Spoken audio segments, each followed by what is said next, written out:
This is our teaching video for Transfiguration Sunday, February the 15th, 2015. We want to talk a little bit about the story of Elijah, his relationship also to his successor, Elisha. We're going to talk about God's glory, particularly as Paul writes to the Corinthians in his second letter to the Corinthians, talking about the light of the gospel, with an absolutely beautiful passage that we'll finish on. And then finally, the story of the Transfiguration, Jesus revealing himself to the disciples in the cloud on Mount Tabor, a sign of his glory, which will be transferred, of course, to the cross. Well, a reminder that Elijah and Elisha are prophets in the northern kingdom. So after Solomon, you'll remember the kingdom split into two. This was the kingdom of Israel. This was the kingdom of Judah. And so where Elijah and Elisha are operating are in the northern kingdom. And that's actually helpful. Every time you read a prophet, you should ask yourself, what time in history are they? And are they speaking to the north or the south? And that helps you understand some of the issues they'll be addressing. Now, if we look at the northern kingdom, these are some of the places that are significant. This is where Elisha is born, and you may remember the very famous story where Elijah calls him away from the prosperous fields of his father. This is, in the passage, we hear about them going from Gilgal to Bethel to Jericho. So this is kind of the route that they're following. And then they're going to cross the River Jordan, and after they cross the River Jordan, Elijah is going to ascend into heaven. Now, a reminder that when John the Baptist appears, he appears in the same spot, appearing very similar to Elijah, at least visually, and so he takes on the mantle. And so that discussion of taking on the mantle is important. This is an icon of the prophet Elijah, and there you see him being fed by the bird. And so his mantle is this garment on his back, this animal hide, and you'll remember that John has that same garment, that same mantle that he wears. This is a lovely sculpture in a synagogue of Elijah casting his mantle onto Elisha.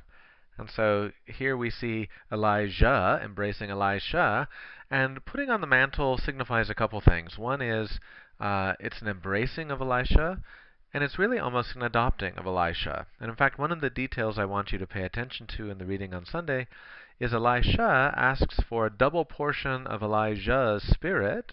And Elijah says, well, we'll see what God has to say about that.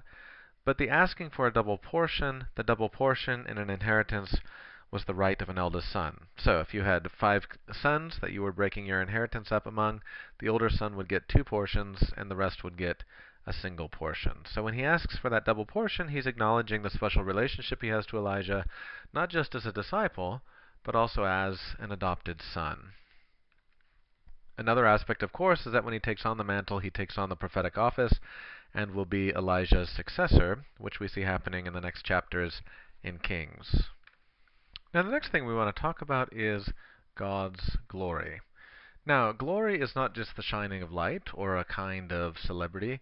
Glory has a significant meaning of weight in the Bible, a kind of heaviness. So we might imagine God's mass, that when God appears, there's a literal weight that a person carries. And when God appears, we can imagine when God appears on Mount Sinai, the glory of God descends onto the mountain, and there's a cloud, and God's glory is sort of the weight of this cloud on the mountain.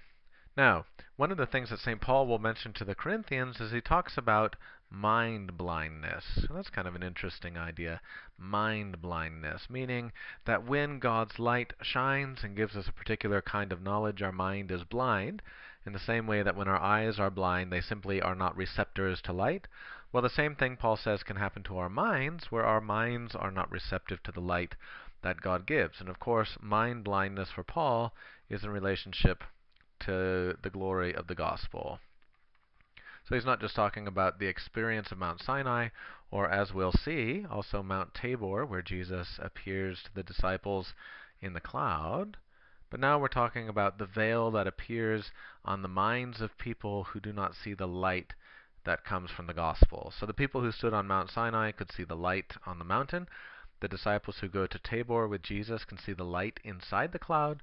But the Corinthians are dealing with folks who cannot see the light that comes with the knowledge of Jesus and the good news of the gospel. Now, the glory of God is something bright, powerful, and dangerous. And if you remember, Moses, in the image of veils, goes back to Moses. After he saw God's glory, his face had to be covered because it was frightening to the people who saw him. This photo that I've put on your screen is of an early atomic blast, and so I think we've all seen videos and pictures of nuclear bombs detonated, uh, and we've seen the mushroom cloud, and we've seen the atomic fire and all that stuff. And when we talk about God's glory, I want you to think about it like an atomic blast. We have both the brightness of the atomic blast, but we also have the literal weight. There's the shock wave that blows things over and destroys things, and it's dangerous. Here's a picture of one of those early photographers. In fact, there was a whole team of photographers whose job was to film and record these atomic blasts. And he has to wear special clothing because being exposed to this light and this power is dangerous. And so it's the same reality we have in the Bible. I want you to think of that light on Mount Sinai very much like the atomic light of creation. And also the Mount Tabor, when Jesus' clothes shine brighter than any dye could bleach them or bleach could bleach them. I want you to think of that bright flash. And it's the idea that we have to be protected. The glory of God is almost unbearable. And so this person has to wear special clothes to make the blast in the desert bearable. But this is a question for Christians. How does the glory of God become bearable for us? Well, this question about making the glory of God bearable is going to help us draw a line from the mountain of Transfiguration to the cross of Jesus. Now, the Transfiguration is significant because it is the place where the disciples see Jesus unveiled, or see Jesus in his glory, see Jesus clothed in light, before they go down the mountain and go to the new mountain, which will be Mount Calvary, the site of the cross. And so we might say that this journey from inside the cloud to the cross is part of making the glory of God bearable, not just for the disciples, but for all people.